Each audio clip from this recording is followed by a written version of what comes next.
Look at this filter.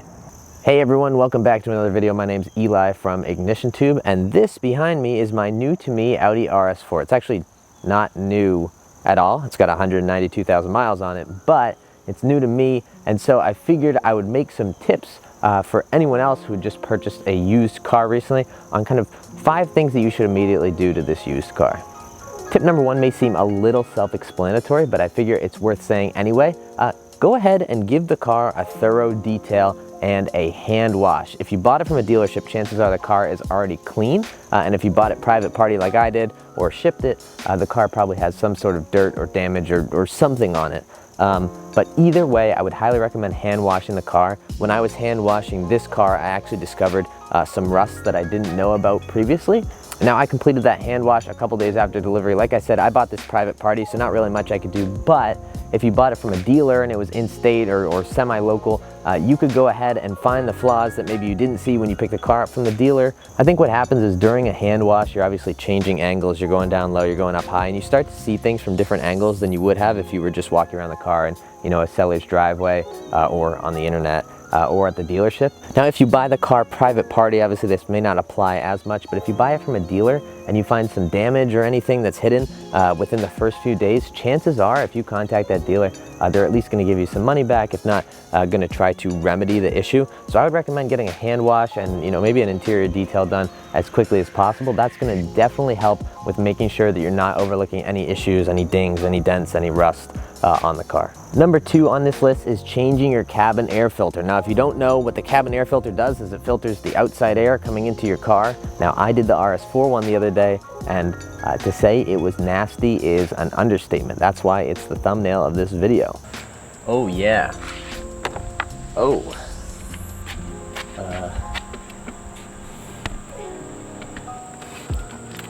Oh. That might be filter material that causes some of that, but like there's so much gunk all over this, and this one is clean. So I personally have never dealt with a cabin air filter underneath the hood on my S4, SQ5, and S6. They've all been underneath the dash, and I actually don't remember where it was on my Mark V, but I want to say that it was on the interior as well. This is a fairly easy way to get to it. Underneath the dash is also super easy. On my S6, for example, there's just 2 little flathead screws that you pull out and the filter drops right out. But it's a super easy thing. I got mine through FC Bureau. Now, full transparency, I work there. But the beauty of buying filters and fluids and everything else through FC Bureau is that it comes with a lifetime replacement guarantee. So in that 10 or 15,000 miles, when the filter wears out, you buy a new one, you ship the old one back to FC Bureau, and you get refunded for your second order, and you can do that for the lifetime of the vehicle.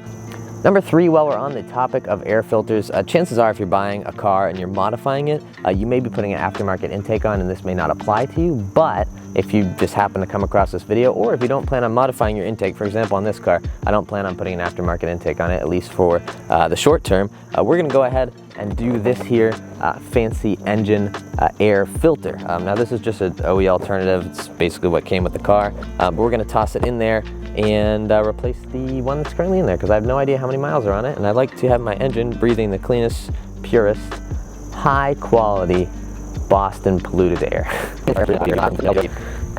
This should be fairly straightforward. We just separate these guys, slide this guy out, and we pop this guy out. I believe this is the snow shield. This is kind of just like a filter that goes in the way on the S4. It sits right here. I'm actually not sure where it sits on the S6. Probably inside the intake system. I replaced that, but I haven't put the video out on it yet. I don't know, it's just kind of a useless piece. It prevents snow from going into your intake. I guess for this design, because it's like tucked way down in there, I could maybe see it, but it feels kind of unnecessary. So I unclip this, I unclip this. I think I'm supposed to pull the mass airflow off. All right, MAF undone. That's out of the way. Slide that up out of the way. All right, I'm gonna sneak a pick tool in here. See if I can't loosen up the seal a little bit. There we go. All right, slide this right out. Look at this filter. These are actually both Hengst filters, so that's nice to see, but I mean, look at the difference between that. That is disgusting. Number 4 is one that I think is often overlooked until you get into a certain situation. I actually did that and got into that certain situation. It looked like this. I was gonna start this video tomorrow in the daylight. Let's put some fresh wiper blades on it so you can actually see. Every car that I've bought has come with bad wipers on it. And I've always kind of delayed doing it, and then you get into a rainstorm like I did, and you're like, man, like, why didn't I do this sooner? So when you're ordering your engine air filter and your cabin air filter, you might as well do the wipers too. And then if you're lucky, they'll all go bad at the same time. You can ship them all back at the same time once you order the replacements and get a refund on all of them. And so buying wipers and replacing them on your used car is something that is most definitely worthwhile. I did the same thing on the S6 when I got it. Like I said, SQ5 had horrible wipers, S4 had horrible wipers, GTI had horrible wipers. I think even the Passat, when I got it from my dad, had not great wipers. So definitely something to do. And all of these parts are fairly cheap. Like the engine air filter is actually cheaper than the cabin air filter on this car. I think it was like 14 bucks for the engine air and like 15 for the cabin air. And then the wipers were like, I actually don't remember, probably like 30 bucks, maybe 20 bucks. The last item that I think you should immediately replace on your new used car, it's kind of funny to say, I'm gonna have to put that in the title, interesting one. The last item that I think you should replace on your new used car is the engine oil. Now, a lot of dealers will say that they replace the oil. A lot of private sellers will say that they just replace the oil. A lot of them, while you would hope that you could trust them, may not be telling the complete truth, or they may not change the filter, they just change the oil, or stuff along those lines. So for peace of mind, I like to, as soon as I buy a car, change the oil in the car. This car actually happens to have a nice leak from around the pan, so I'm gonna have to reseal the pan, which is a perfect opportunity to do an oil change anyway. But the S6, for example, they said it had just had the Audi Care service done where they changed the oil. We drained the oil out of that car when I had driven it maybe like 300 miles, it was pitch black. So chances are it did not have the oil changed unless something is so wrong in that car. But I've changed the oil since and it hasn't been pitch black. So just a reminder that if you buy a new used car, please make sure, one, you're washing it and making sure that you're finding all the imperfections so that if you bought the car from a dealer or private seller or whoever, you can at least make them aware that you found the imperfections that they may not even have known about, or that they may have not mentioned. Also, check your tires, please. Make sure they're not all bald.